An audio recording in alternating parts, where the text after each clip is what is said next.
Friends, आज हम बात कर रहे हैं यस बैंक की। आज हमारी क्रेडिट पॉलिसी की घोषणा हुई और उसके अंदर से निकल कर आई दो बड़ी खुशखबरी बैंकों के लिए, और बैंकिंग सेक्टर ने उसको वेलकम भी किया। अच्छी खासी तेज़ी बनी, चाहे गवर्नमेंट बैंक हो या चाहे प्राइवेट बैंक हो, सभी जगह पे शानदार तेज़ी बनी। लेकिन यस बैंक के स्टॉक में तेज़ी नहीं बनी। उसके पीछे वजह क्या है? उसके पीछे जो वजह है उसको हम इस वीडियो के माध्यम से डिस्कस करेंगे। आज का दिन बैंकिंग सेक्टर के लिए बहुत ही शानदार था, क्योंकि आरबीआई गवर्नर की तरफ से कुछ अनाउंसमेंट किए गए जिनका बहुत ज़्यादा पॉजिटिव इफेक्ट बैंकिंग शेयरों पे पड़ने वाला है, बैंकिंग सेक्टर में पड़ने वाला है। लेकिन उसके बावजूद भी यस बैंक ने उस न्यूज़ को वेलकम नहीं किया। तो उसके पीछे क्या वजह है उसको हम डिस्कस करेंगे। लेकिन फ्रेंड, उससे पहले अगर आप पहली बार हमारे चैनल पे आए तो चैनल को सब्सक्राइब कर दीजिए, बेल आइकॉन दबा दीजिए ताकि जब भी नया वीडियो बने पहला नोटिफिकेशन आपको मिले। चलो फ्रेंड, वीडियो स्टार्ट करते हैं। मैं हूँ आपका दोस्त एसबी दवे और हमारे अपने चैनल ऑनलाइन कमाई में आपका बहुत बहुत स्वागत है। फ्रेंड, सबसे पहले हम आज के कारोबार को डिस्कस कर लेते हैं। आज यस बैंक का स्टॉक 15.60 पर ओपन हुआ, हाई बनाई 15.70 की और ये लो में चला गया 15.40 के, और एंड में जो क्लोजिंग दी है वो है 15.60 पर, यानी कल की क्लोजिंग पर ही क्लोजिंग आई है। आज रेंज बाउंड था स्टॉक, लेकिन वॉल्यूम अच्छा हुआ, वॉल्यूम में कमी नहीं थी और डिलीवरी बेस्ड काम भी अच्छा हुआ। लेकिन बिकवाली बहुत ज़्यादा है, खरीदारी से जितनी खरीदारी हो रही है उससे ज़्यादा बिकवाली हो रही है। लोग अभी बहुत ज़्यादा डर रहे हैं यस बैंक के अंदर। उनको बहुत ज़्यादा इतना डराया जा चुका है कि अभी भी वो माल बेचने को तैयार खड़े हैं, जबकि माहौल पॉजिटिव बन चुका है। बहुत ही पॉजिटिव न्यूज़ है यस बैंक के लिए भी। एक बार हम वॉल्यूम को डिस्कस कर लेते हैं। बीएससी में 80,56,000 का वॉल्यूम हुआ और सामने 37,08,000 की डिलीवरी उठाई गई और डिलीवरी का परसेंटेज है 46.03%। अगर एनएससी की बात करें तो 4,14,66,000 का वॉल्यूम हुआ, 1,74,36,000 की डिलीवरी उठाई गई और डिलीवरी का परसेंटेज है 42.05%। तो बहुत अच्छी डिलीवरी उठाई जा रही है, लोग खरीदारी कर रहे हैं, लेकिन सामने उतना ही सेलिंग प्रेशर आ रहा है। जो रिटेल इन्वेस्टर है उनको तो इतना ज़्यादा डराया जा चुका है कि अभी वो विश्वास नहीं कर रहे यस बैंक के स्टॉक पे और लगातार बिकवाली कर रहे हैं। जबकि इस समय ये बिकवाली का दौर नहीं, परंतु इस समय खरीदारी का दौर है। और इसके पीछे वजह है आरबीआई गवर्नर द्वारा की गई घोषणा। आरबीआई गवर्नर ने आज अपनी क्रेडिट पॉलिसी की घोषणा की है और उसके साथ में इस घोषणा के दौरान उन्होंने एआरसी यानी बैड बैंक के गठन के लिए कमेटी बनाने की घोषणा कर दी है। गवर्नर शक्तिकांत दास ने कहा है कि एनपीए की रिकवरी में एआरसी महत्वपूर्ण भूमिका निभाएगी, लेकिन उनकी परखने की ज़रूरत है। इसलिए हम एआरसी यानी बैड बैंक के निर्माण से पहले उनके कामकाज की व्यापक समीक्षा करना चाहते हैं और इसलिए ज़रूरी है कि यह कैसे वर्क करेगी, इसका क्या प्रारूप होगा, यह सब जांचने के लिए हमें एक कमेटी का गठन करने जा रहे हैं जो बैड बैंक का पूरा खाका तैयार करके हमें पेश करेगी, ताकि जल्द से जल्द बैड बैंक का कार्य पूरा किया जा सके। तो जिस तरह से बजट के दौरान हमारी घोषणा की गई थी वित्त मंत्री की तरफ से कि हम एक बैड बैंक बनाने जा रहे हैं, जिस द्वारा जो भी बैंकों का एनपीए है उसको उस बैड बैंक में देकर उसको ख़त्म किया जाएगा और अच्छे से फिर से बैंक अपनी नई शुरुआत कर पाएंगे। तो अब उससे एक कदम आगे बढ़कर आरबीआई गवर्नर ने कह दिया है कि हम इसके लिए कमेटी का गठन कर रहे हैं और वो कमेटी डिसाइड करेगी कि किस तरह से एआरसी बनाई जाएगी और बहुत जल्द इसकी पूरी की पूरी तैयारी कर ली जाएगी। तो एक बड़ा निर्णय लिया गया है और इससे लग रहा है कि अब बहुत जल्द बैड बैंक बन जाएगी और जो यस बैंक का सबसे बड़ा जो प्रॉब्लम है उनके बैड लोन का, वो ख़त्म होने की एक बड़ी तैयारी हो चुकी है। और इससे पहले भी आपको पता ही होगा यस बैंक ने भी बैड बैंक बनाने के लिए कोशिश की थी और उन्होंने आरबीआई के पास अपना प्रपोजल भेजा था, लेकिन आरबीआई ने उनके प्रपोजल को रिजेक्ट कर दिया था। उनका कहना था कि आपके पास जो एसेट क्वालिटी है, आपके पास जो भी पुराना आपका एनपीए है वो इस लायक नहीं है कि इसके लिए एसेट रिकन्स्ट्रक्शन कंपनी में उसको दिया जा सके। तो ऐसी उन्होंने बात कही थी और उसकी वजह से वो जो उनका प्लान था उसको रिजेक्ट कर दिया था, क्योंकि उसमें काफ़ी जो डिफ़ॉल्टर थे उनके लोन के अंदर।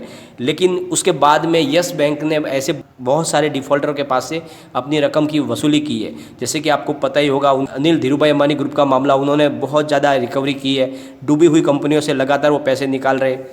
तो इस वजह से बहुत जल्द उनकी जो एनपीए की भरपाई हो रही है और आने वाले समय में जब बैड बैंक बन जाएगी तो अपने वो बाकी बचे हुए एनपीए को भी वहाँ पर देके आराम से नई शुरुआत कर सकते हैं। यानी यस बैंक के लिए जो प्रॉब्लम है उसके निकलने की तैयारी हो चुकी है। सरकार ने जो बैड बैंक बनाने का जो ऐलान किया उसके द्वारा करीब 2 ट्रिलियंस के एनपीए के निपटारे की उम्मीद की जा रही है। इससे पहले 1 फरवरी को बजट की घोषणा में सरकार ने 500 करोड़ और उससे अधिक के बैड लोन को खत्म करने के लिए बैड बैंक की घोषणा की थी और अब इसको अमली जामा पहनाया जा रहा है। तो एक बहुत बड़ी खुशखबरी है यस बैंक के लिए और पूरे बैंकिंग सेक्टर के लिए। लेकिन पूरे बैंकिंग सेक्टर ने इसको वेलकम किया, लेकिन यस बैंक के जो भी शेयर होल्डर थे उनको इस बात को समझ में नहीं आया और इतनी बड़ी खुशखबरी के बावजूद भी आज भी वो सेलिंग प्रेशर बनाए हुए और इसी वजह से प्राइस में बढ़ोतरी नहीं हो पाई।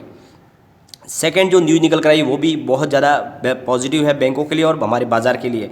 आरबीआई ने 1 लाख करोड़ के सरकारी बॉन्ड्स खरीदने की घोषणा की है और इसकी जो पहली शुरुआत होगी 15 अप्रैल को 25,000 करोड़ बॉन्ड खरीदेगी और इस निर्णय से बॉन्ड यील्ड की जो कीमत बढ़ रही है उसके ऊपर लगाम लगाई जा सकती है। तो एक बड़ा निर्णय लिया गया है आरबीआई की तरफ से और आरबीआई की तरफ से कहा जा रहा है कि बाजार की तरलता को मेंटेन रखना हम चाहते हैं, जिसके लिए हम बॉन्ड खरीदारी का निर्णय लिया गया है और इसकी वजह से बहुत ज़्यादा वेलकम किया गया बाजार की तरफ से।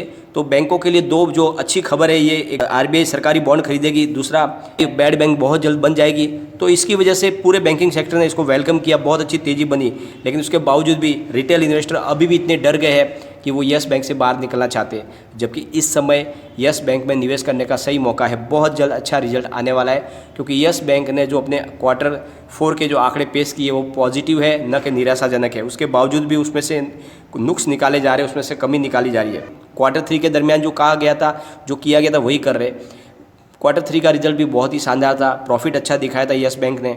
एक डूबी हुई बैंक जिसने मार्च में ही शुरुआत की थी, पूरा 1 साल भी नहीं हुआ था, 9 महीने के अंदर उन्होंने अच्छा पॉजिटिव रिजल्ट दिखाया। उसके बावजूद भी उसकी एसेट क्वालिटी के ऊपर बार बार कमेंट करके बहुत ज़्यादा माहौल ख़राब किया गया और अब फिर से वही किया जा रहा है। जब आंकड़े पेश किए गए पिछली बार से भी अच्छे आंकड़े हैं, लेकिन उसके बावजूद भी उसमें से कमियां निकाली जा रही है। आने वाले समय में यस बैंक को कमजोरी हो जाएगी, यस बैंक के साथ में कुछ और हो जाएगा, ऐसा बोल बोल के रिटेल निवेशकों को डराया जा रहा है। जबकि एक बात क्लियरली आपको समझनी चाहिए कि यस बैंक का पूरा management state bank of India के हाथ में है। तो यस बैंक को कोई भी तकलीफ आने नहीं देंगे स्टेट बैंक ऑफ इंडिया, क्योंकि आरबीआई की नज़रों के सामने ही यस बैंक का कारोबार चल रहा है और यस बैंक को कहा गया है कि आप अपने कारोबार को अच्छे से बढ़ाते जाए और बाकी के एनपीए की चिंता करने की जरूरत नहीं है। उसके लिए उन्होंने अलग से प्रोविज़न भी रखा हुआ है, फिर भी लोग नहीं समझ रहे और इसी वजह से लगातार गिरावट का माहौल बन रहा है। वरना बहुत ही पॉजिटिव माहौल है और इस समय तेज़ी हो सकती है, लेकिन रिटेल इन्वेस्टर जब सेल करेंगे तो कहाँ से तेज़ी बनेगी।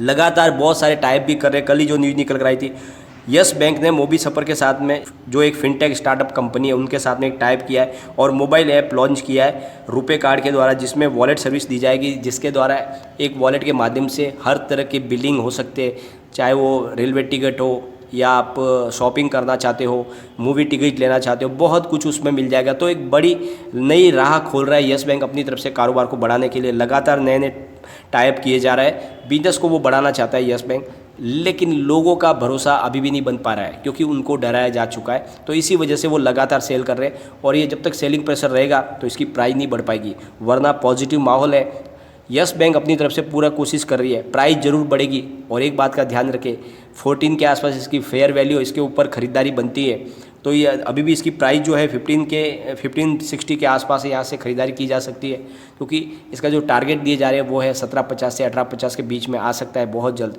और वहाँ से तेज़ी में बन सकता है। फिलहाल ये एक रेंज के अंदर फिक्स हो चुका है और इसी वजह से प्राइस नहीं बढ़ पा रही है। जैसे कि आपको पता ही होगा, आलोक इंडस्ट्रीज़ के साथ में हुआ था। आलोक इंडस्ट्रीज़ का कारोबार अच्छा है, लेकिन उसको भी एक रेंज बॉन्ड के अंदर उसको फिट कर दिया गया। 21 से लेकर 25 की उसकी रेंज बन गई है। उसके ऊपर काफ़ी कोशिश करने के बाद भी वो निकल नहीं पा रहा है। कम से कम 4 से 5 महीने हो गए आलोक इंडस्ट्रीज अभी भी 21 से 25 के बीच में ही स्ट्रगल कर रहा है और यही चीज़ यस बैंक के साथ हो गई। एक बार यस बैंक में तेज़ी बनी, ये 22 के आसपास तक पहुंचा, लेकिन फिर वहाँ से 21 के आसपास जाके ये रिटर्न हुआ और वहाँ से जो नीचे आया तो अभी ये 15 के आसपास स्ट्रगल कर रहा है। लेकिन बहुत जल्द इसकी प्राइस में बढ़ोतरी हो सकती है क्योंकि बड़ी खरीदारी कभी भी बनेगी और जिस दिन बड़े निवेशकों की खरीदारी इसमें शुरू होगी, क्योंकि ये ऑलरेडी अभी निफ्टी 100 का पार्ट बन चुका है, तो कारोबार तो जरूर बढ़ेगा। आपको निवेश करके रखना है, इसको नजरिया आपका लॉन्ग टर्म रखिए। आने वाले समय में आपको डेफिनेटली इसमें बहुत अच्छा प्रॉफिट मिलेगा। लेकिन फ्रेंड, कोई भी इन्वेस्टमेंट करने से पहले अपने फाइनेंशियल एडवाइजर से एक बार एडवाइस ले ले या अपना खुद का रिसर्च करें, क्योंकि मैंने वीडियो आपके एजुकेशनल पर्पज़ के लिए ही बनाया। वीडियो पसंद आए तो लाइक शेयर जरूर कीजिए और चैनल को सब्सक्राइब कर दीजिए। Thank you friend.